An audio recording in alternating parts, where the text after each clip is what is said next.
Well, Dave Renfrew is the brains behind Newcastle Performance Physio. He is a man of many talents. And when he's not whipping patients back into shape, he's a proud husband, a father of three, a football fanatic, and a science geek. But don't let that fool you. He's also a black belt in Taekwondo and a former representative rugby union player. Talk about a true Renaissance man. As a sought after speaker and industry expert, Dave co founded the Future Health Network, which is a community dedicated to helping health professionals level up their skills and improve the lives of those in pain. Now, Dave built Newcastle Performance Physio from the ground up from 2016 and now leads a team of 6 at the clinic, which is set to become $1 million powerhouse in 2023. He's about taking the latest in sports medicine and pain research and making it accessible to everyday people. With advanced training in football, martial arts, and resistance training, Dave is like a superhero for sore muscles. He opened his clinic to bring effective, modern, and patient focused advice, education, and treatment to the people of Newcastle. He's here today to talk all about how he's built a soon to be 7-figure business from scratch. Dave Renfrew, welcome to Perfect Public Speaking. Thanks, Jamie. Thanks for having me. I like the sound of that intro when all of those things are in a nice 20-second soundbite. Sounds amazing. Well, it's actually a pretty impressive background. And so, do you ever stop and smell the roses and think, wow, I've actually achieved a lot? Or do you, like many other entrepreneurs, just keep focusing on the next goal and do the goalposts just keep on moving? Definitely the second one. I mean, I think that's how I'm built. I think that's how a lot of business owners are built, possibly to their detriment. I think the first one's important, but and maybe this is a bit of how I've learned to progress professionally too. But I I I just think you improve more with looking at where you could improve. So positive reinforcement is great, but is it going to make you get any better at anything? I don't know. It might make you keep going, but looking at what you've done and the results, and then looking at what could be better and what you could change is just part of trying to build a business, or trying to do anything where there is significant risk and reward. You're constantly looking for how does this get better. So yeah, certainly the second one, but hopefully more of the first one periodically. Maybe if I take more holidays, I can reflect on how awesome I am when I'm not here. Let's just start from the beginning. So, can you tell us a little bit about your background and how you became interested in physio and sports medicine? Well, I wanted to be the Socceroos physio when I was at school, and then, funnily enough, one of my friends has been the Socceroos physio, and he's had the career that every young physio wants. But I don't know whether I'd want his job now.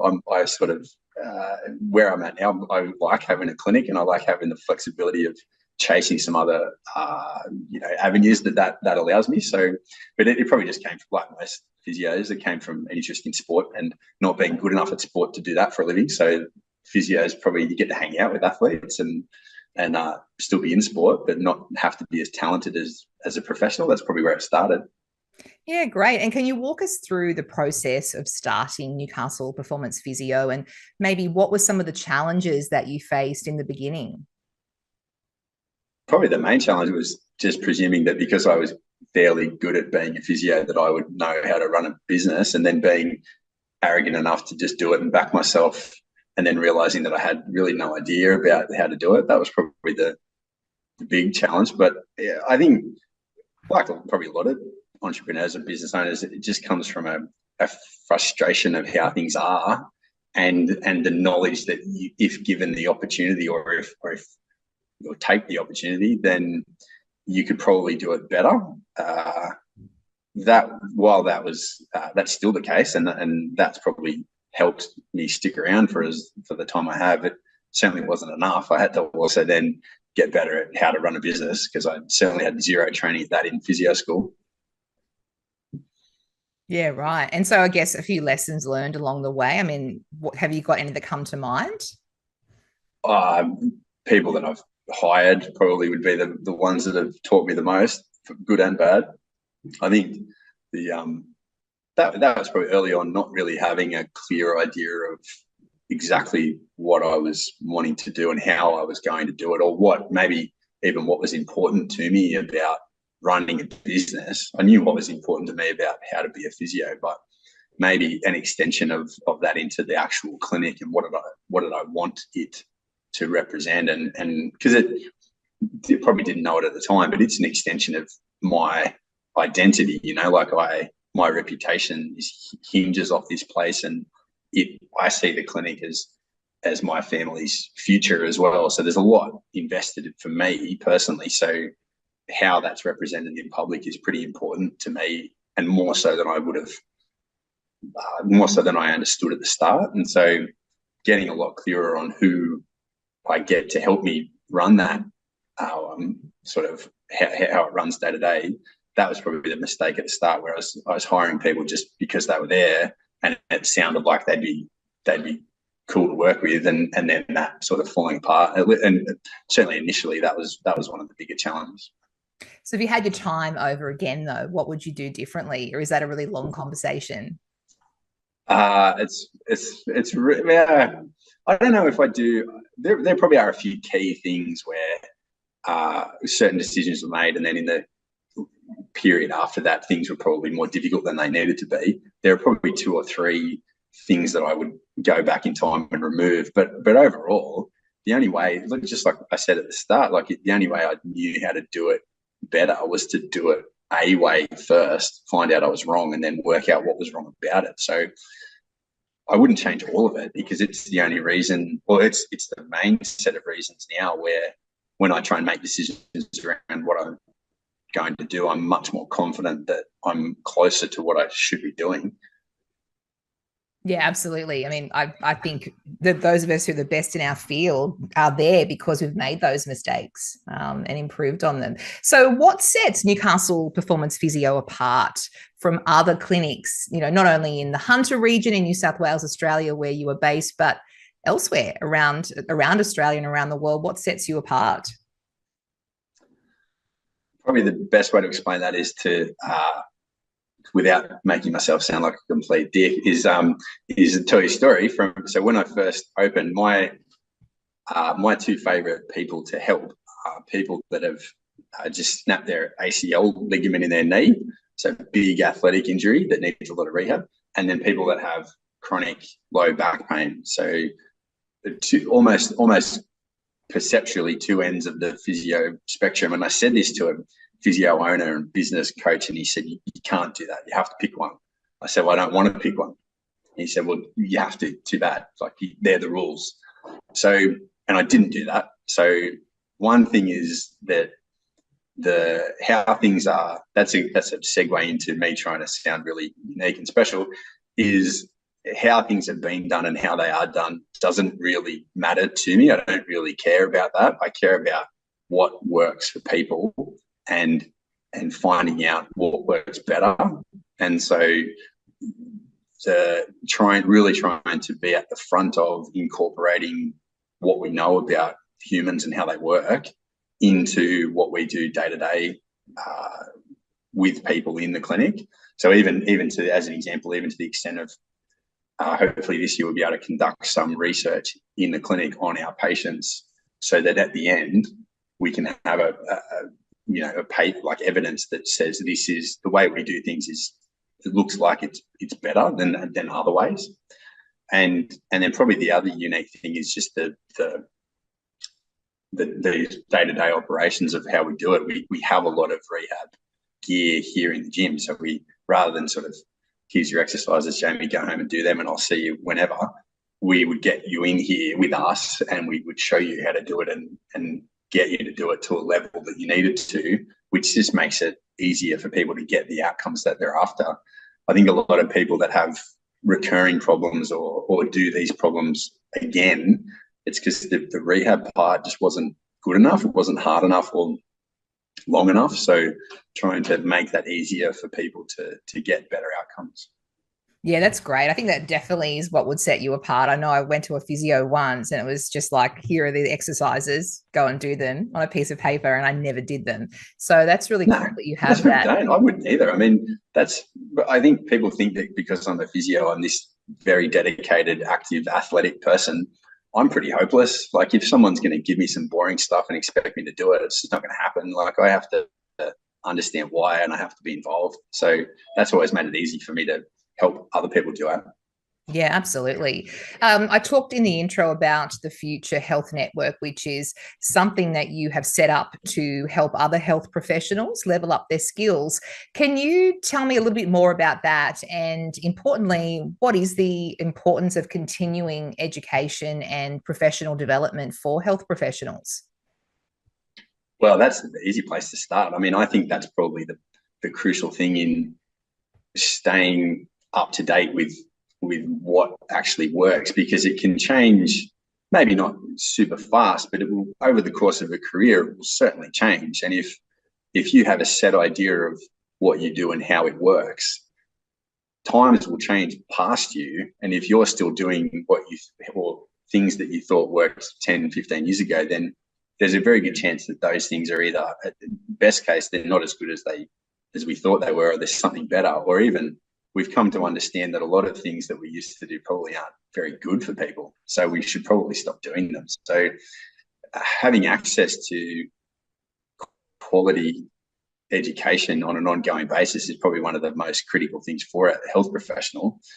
I had the advantage of growing up without the internet, so it was a bit more structured and intentional where you would go. Whereas now you just get bombarded with information, and so someone in pain gets bombarded with information on the internet, but health professionals do too. So trying to find or create somewhere, there's plenty of great options, obviously, but trying to create somewhere where people can go and trust that that work's already been done, in trying to distill out what we actually know, and what's probably superfluous or erroneous on the outside of that, and give it, like, you have it so it's easy to access for younger, particularly younger and newer health professionals. I guess where that came from was my career's probably been a bit unusual in the sense of where it's gone, and the types of people that I've been exposed to. And some years ago, I was having a conversation with a colleague who I just sort of presumed that everyone had done what I'd done, and so got experience doing it. And he sort of, there's a bit of a light bulb. He said, no, I don't know what that is. Like, I don't understand that at all. And I would get a lot of benefit from you helping me understand it. So if I get a lot of benefit, then everyone else would too. So, and then just so talking with colleagues, Justin and Blake, the other two guys that are in there around our those sort of unique experiences that we've had over time, and how that collectively could help people sort of fast forward through that development to get to a point where they're more confident and a bit more skilled faster and easier, is probably the idea behind it. And so, with the Future Health Network, you've had one event so far, a big event in Sydney. I recall in 2022, where you had all these health professionals come and hear from you and the other two guys in the network. What's the vision for the future? Where do you kind of see the Future Health Network going? I think the live courses are probably the main focus, because I mean, I know that from years. I'm going to one myself in a few weeks. One of my academic heroes is coming to Australia, so I'm a signed up participant. So it's a never ending process. But the live events are where you get to be in a room and have other people there with this person who tends to facilitate that. So that the knowledge transition, so you're getting from an idea or a concept into, this is how I will apply it, that happens the fastest in that setting in our industry, in my opinion. So trying to facilitate that in different cities in Australia would be one of the goals of this year. We've probably done 3 events all up, and they're all booked pre-COVID, and then COVID just sort of blew in-person events out of the water. So that one last year was catching up pre-COVID, and so now we're trying to over time we've evolved, so we're trying to book in newer and better ones, but then also utilizing technology now to make continuing education a lot more accessible, and then a lot more a lot cheaper, to be honest, for every younger health professional, is to have an online system, I guess, or place where we can curate a bit of a curriculum that has different options for people with online courses, but also then accessing discussions between clinicians, which is really helpful, and is often the main thing that younger clinicians will say to us, is that they don't really have people that they can bounce ideas off and talk in an environment where they're not getting criticised for not knowing the answer. They're not feeling like they're raising stupid questions. They're actually trying to, in their mind, they're trying to get to a point where they know how to apply these concepts that they somewhat understand, but they don't really know how to translate it into what they do day to day. Yeah, for sure. And I guess one of the main things of the live events is public speaking. And so we better talk a little bit about that, given this is perfect public speaking podcast. You're one of the first to go through my Pay to Speak course, actually, I think in June 2022. And you have clearly done a fair bit of public speaking in the past. Well, you're certainly very good at it. And, how important do you think that public speaking is to get your name out there? It's... I honestly think it's probably the key skill that a human can have in terms of whatever they do, getting their message across better, and then becoming, even if it's perceived as being more successful, but being better at it as judged by your industry. It's probably the key thing that you can do. So you can't be terrible at what you do. You still need to know what you're talking about in some way, shape, or form. But I know lots of clinicians in my industry that are experts, and yet they're incapable of translating what they know to another person. And certainly the technology may change this in the future when we all talk to robots, but over human history, humans talking to each other is how we translate knowledge through generations. So we're built to listen to people speak, and if we do it well, then the messages that we carry get across so much better than if we're terrible at it. So I've always been comfortable speaking, but that's because I'm a massive show off.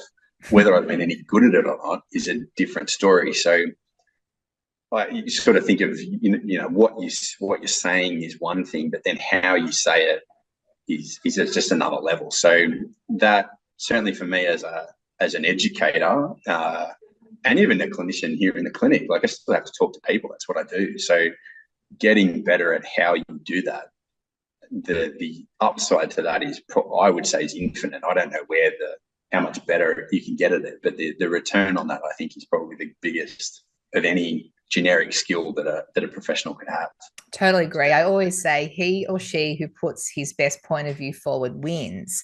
As I always also say, you don't have to be the best at what you do. You just need to be the most well-known. So that brings me to talk about PR and marketing. Have you always done this yourself, or have you outsourced to people who are experts in that kind of field? I've done a bit of both. So I think, and certainly I say this to physios and I speak to my industry. It may be different in other industries, but I think you need to know what you're doing, even if you don't have to do it all yourself. So my experience of it was I started and I got someone else to do it, but because I didn't really understand what they were doing, I ended up wasting money on things that I didn't need, that weren't really for me. After that, I ditched them and I spent more time on it myself. However, that's not what I do for a living. So I'm not as good at it as someone else could be. And it's time that I need, or I can better dedicate to what I actually do and what I'm actually good at. But it did give me an understanding of what it needs to look like, and certainly the message that I want to convey, that's mine. And now I outsource it to people that I trust and that I have been able to vet for quality but I let them do what they're good at and I do what I'm good at. So, and I think that's the best system. So I think you need to have some understanding of what they do, and certainly quality control who's on your team, who's going to help promote you. But then you let them do what they're good at and you concentrate on what you're good at. I love that, except when it comes to email signatures, which I know you attempted to do yourself recently. So I mean, that's where the age thing, like growing up on the edge of the internet, like I am certainly more computer literate than my father, but I'm not, some things are just outside my scope of practice, and I'm happy with that. That's cool. Yeah, for sure. So can you talk about some of the marketing or PR strategies that has probably been the most successful approach for you in perhaps attracting new patients? So Google is useful, and I think having a digital presence that's effective is really important, particularly as certainly my industry has become much more competitive locally over the last 10 years. People are still searching for you online. So if you're not there, you're not there. So I think that sort of combo of website and accurate information and paid Google advertising is an important environment to curate. In my industry, word of mouth is still very important, both with people who refer, so doctors and specialists and things like this, even because we see a lot of active people, even coaches and gym owners and things like that, so communicating with them. But probably the way that I've been able to access more people that perhaps others haven't has been with social media and advertising on social media. Just as and often I cop a bit from people that I know in the local area that say, "Oh, can you get your face off my phone, because all I see is your face when I open my phone up." And I'm like, well, that says more about you being on your phone than me. So, but often it's just like the video now. It's my head pops up and I just try and, because it aligns closely with what we try and do in the clinic here is promote better messages around how humans work and what actually works for problems. So a lot of the time I'm just saying things that I say here in the clinic, but I get to say it to thousands of people instead of one at a time. So that's a way that I've found people have found us, and certainly they've been able to identify what it is we do much sooner by hearing from us before they even sort of know where we are or what we do. Yeah, so true. I think those people who are probably seeing you may have gone to your website. Because I think I said to you recently, you kept coming up on my Facebook feed. That was because I had gone to your website to look up the phone number to book in a friend to see you. So that means it's working, right? If they're seeing your face Absolutely. in their feed. And I just presume everyone Googles me anyway. I mean, yeah, I'm sure they do. I'm sure they do. So look, just finally, can you discuss, maybe when we talk about PR, it's all about media, and you've had some media exposure, and I know that you're pushing yourself out there to get into podcasts and do a lot more PR, as you are having a $1 million clinic in 2023, which is part of your goal. Let's talk just briefly about involvement in local community events and initiatives, and how do you sort of use that to build relationships and connect with the community? Well, this one's always been really easy for us because of what we do professionally. Then there are huge numbers of community organisations that will regularly need our advice. So easy for me. I played rugby union locally, so I'm involved with my local rugby club. My kids play soccer. I'm involved there. And with my staff, it's a big thing that I talk about a lot is the areas that you're already interested in. If you can involve yourself in the community there, then everybody wins. Like, you're going to do it anyway. They get access to you, and you get the benefit of amplifying the people, or the effect on the people that you can help. So we sort of pick our areas.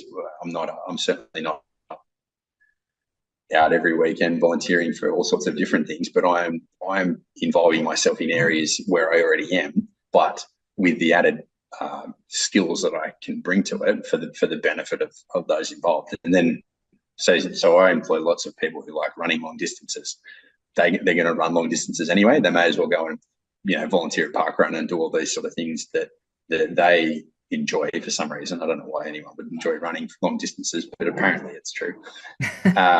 And they can then help as a professional in a volunteer capacity, and then people get access to a physio and advice, and again, it just for that's sort of part of our values, I guess, in terms of accurate and accessible health messaging. So if we're out in the community and having these conversations with people, that's same as I think of it on social media. If we're talking about this is the way that things work and how you should think about yourself and what works and what doesn't work, then it's just another avenue for that. And certainly in physio, that's pretty easy. And if you're not doing that, I think you're probably not serious about what you do. Yeah, absolutely. One final question. So you're on track in 2023 to hit $1 million clinic mark. What can we expect to see from you, the clinic, Future Health Network, all of it in the next few years? What's the next thing? I'm not sure, to be honest. We don't have a lot of time, so I'm not going to open up the Pandora's box of me talking about the future and different things like that. But I try not to predict things that I have no business predicting. So I don't know what will happen. I just want to try and position myself and the clinic and anything connected with me to benefit from the upside of those things. So certainly last few years trying to minimize the downside. So the unexpected events can go either way. So I'm trying to work to minimize my exposure to these things, but increase my exposure to what might happen in the future. So, in terms of a clinic, I'd love another site somewhere else. Future Health Network, I have colleagues in London that want to have a course in London. I used to live in London, so I want to go back there and get paid to go back there, if I'm honest. And then so they're the things that I probably want, but outside of that, it's just trying to make sure that we're positioned to make the most of whatever may happen, and have some sort of goals and drivers to know that we're on the right track. Oh, well, I look forward to seeing what you achieve next. Thank you so much for coming on to the podcast today, Dave Renfrew. Thank you very much.